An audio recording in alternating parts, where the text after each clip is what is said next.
अभी तक हम जो डीबीएमएस में कवर कर रहे थे वो था हमारा इंडेक्स डीफ्रेगमेंटेशन। ठीक है, इसमें हमने कल आधा टॉपिक कवर किया था कि जो one of the thing that happens, जैसे यहाँ पर मैंने मेंशन किया है, one of the things that happens to indexes are that they get fragmented just like our hard disk. So rather than the index being in one continuous part of memory, it is divided into numerous parts and stored whenever there is a space। ठीक है, तो हमारा जो memory है, ठीक है, वो fragment हो जाती है इंडेक्सेस, मतलब जो इंडेक्स है वो फ्रेगमेंट हो जाता है। ठीक है, जैसे हमारी हार्ड डिस्क होती है।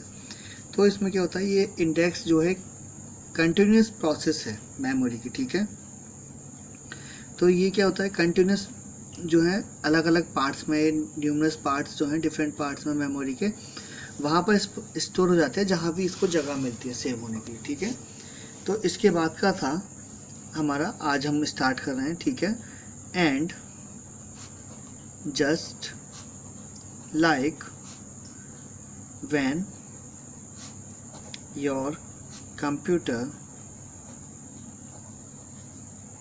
Hard disk is fragmented, your database becomes extremely lethargic। ठीक है, तो जब भी इसकी जैसे ही जब भी हमें ज़रूरत होती है हमारे कंप्यूटर में हार्ड डिस्क जो होते हैं फ्रेगमेंट हो जाती है, तो इसकी वजह से क्या होता है, जो हमारा डेटाबेस है वो लिथर्जिक हो जाता है। ठीक है, मतलब बहुत ज़्यादा उसमें जो फाइल सिस्टम है वो हमारा इधर उधर स्कैटर्ड हो जाता है। ठीक है, एक पार्ट इधर है एक लोकेशन पर, दूसरा पार्ट दूसरी लोकेशन पर, इस तरह से। ठीक है, तो in order to fix this fragmentation,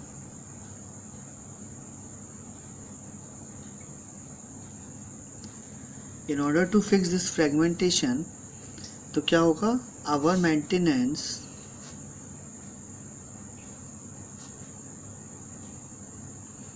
plan evaluates each index। तो इस फ्रेगमेंटेशन को फिक्स करने के लिए जो हमारा मेंटेनेंस है वो क्या करेगा, एवेल्यूएट करेगा। ठीक है, एवेल्यूएट किसको करेगा, जो हमारे इंडेक्स है उसको और उसके साइज को। ठीक है, तो evaluate each index for its size, use and fragmentation level। ठीक है, तो ये क्या करेगा, जो मेंटेनेंस है वो क्या करेगा, evaluate करेगा हर इंडेक्स को उसके साइज और उसके फ्रेगमेंटेशन लेवल पर। ठीक है, and will either perform a index reorganize,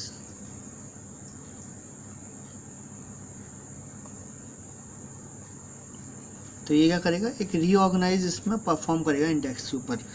and index rebuild online और even an index rebuild offline. तो ये क्या करेगा, इनको डिपेंड करेगा जैसे उसको परफॉर्म करना है फंक्शन। ठीक है, इंडेक्स को रीऑर्गेनाइज कर सकता है, इंडेक्स को रीबिल्ड कर सकता है ऑनलाइन, और इवन वो इंडेक्स को रीबिल्ड करेगा ऑफलाइन भी। ठीक है, डिपेंडिंग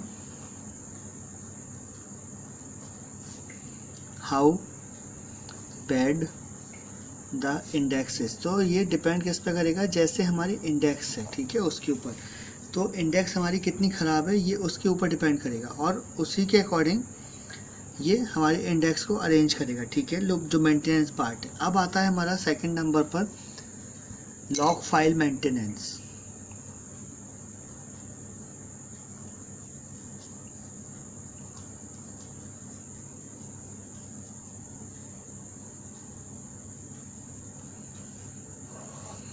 तो लॉग फाइल मेंटेनेंस क्या होता है? SQL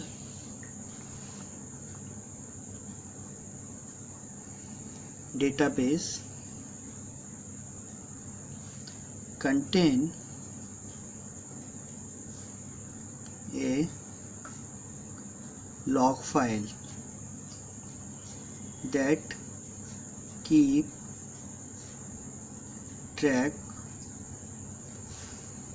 of every single transaction that happens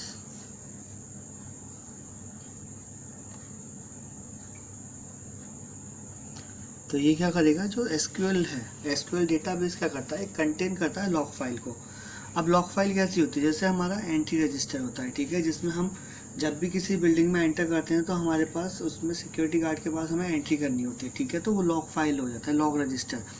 तो ये क्या करता है? ट्रैक करता है हर एक तरह के जो ट्रांजेक्शन्स हो रहे हैं, ठीक है, लाइक सिंगल ट्रांजेक्शन है, जो भी डेटाबेस के अंदर होगा वो उसको कैप्चर करेगा उसमें, ठीक है, एक रिकॉर्ड के लिए इन द डेटाबेस। तो ये डेटाबेस में जो भी हमारे ट्रांजेक्शन्स हो रहे हैं उन सबको ट्रैक करेगा, ठीक है। Using these logs, using these log files, you can actually restore A database. तो जब भी हमारे डेटाबेस में कोई प्रॉब्लम होती है, करप्ट हो जाता है, तो हम इस लॉग फाइल की हेल्प से ही अपने डेटाबेस को हम किस पे आ जाते हैं? लेकर पुराने स्टेट पर ले आते हैं, ठीक है, database to the state that it was at any point, ठीक है। तो ये जिस भी पॉइंट पर हमारा डेटाबेस होता है उस पर ही हम ले आते हैं, point in time before. So if something bad happens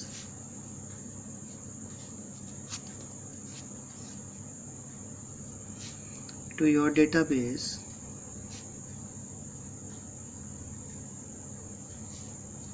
you can recover your data as it was the instant before the event happened, ठीक है। मतलब हम अपने डेटाबेस को रिकवर कर सकते हैं उस पुरानी स्टेट में जब हमारा जो भी अपडेट हमने किया है उससे पहले था, ठीक है। So the log file are extremely important. तो लॉग फाइल क्या होती है? हमारे लिए बहुत ज़्यादा इम्पॉर्टेंट रोल प्ले करती है किसी भी डेटाबेस के अंदर, ठीक है। तो हम लॉग फाइल की हेल्प से ही केवल अपना जो डेटाबेस है उसको रिकवर कर पाते हैं। किसी भी स्टेट में होगा तो हम वहाँ से उसको रिकवर कर पाते हैं ईजिली, बिना किसी प्रॉब्लम के, ठीक है।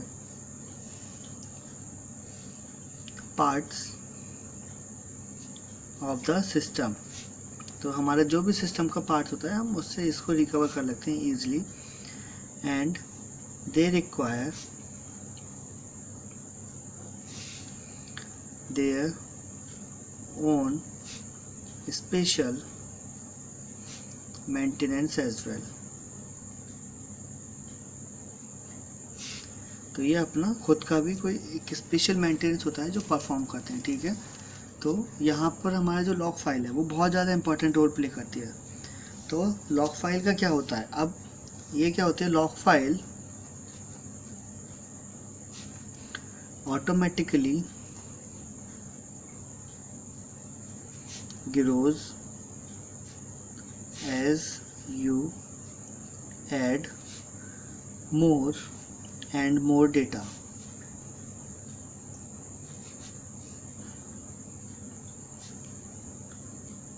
to your database, ठीक है। तो लॉग फाइल है वो हमारी बढ़ती जाती है जैसे हम अपने डेटाबेस में डेटा स्टोर करते रहते हैं, ठीक है। तो ये कह सकते हैं कि जो लॉग फाइल है वो डेटा के ऊपर ही डिपेंड करती है। जैसे जैसे हमारा डेटा डेटाबेस के अंदर बढ़ रहा है उसी के साइज़ के अकॉर्डिंग हमारी जो लॉग फाइल है वो भी इंक्रीज़ होती जाती है, ठीक है। तो ये लॉग फाइल जो है बहुत ज़्यादा इंपॉर्टेंट रोल प्ले करती है हमारे सिस्टम में, ठीक है। और इसको क्या होता है, each time the file grows it creates A virtual log file. तो जब भी हमारा जो लॉग फाइल है वो जब क्रिएट होगी हर बार, ठीक है, तो वो क्या क्रिएट करता है, एक वर्चुअल लॉग फाइल क्रिएट करता है जिसकी जो शॉर्ट फॉर्म होती है वो VLF होती है, ठीक है। Inside that it uses to store data. तो जहाँ पर हमारा जो डेटा स्टोर होता है वहाँ पर ये VLF नाम से एक फ़ाइल क्रिएट करता है, ठीक है।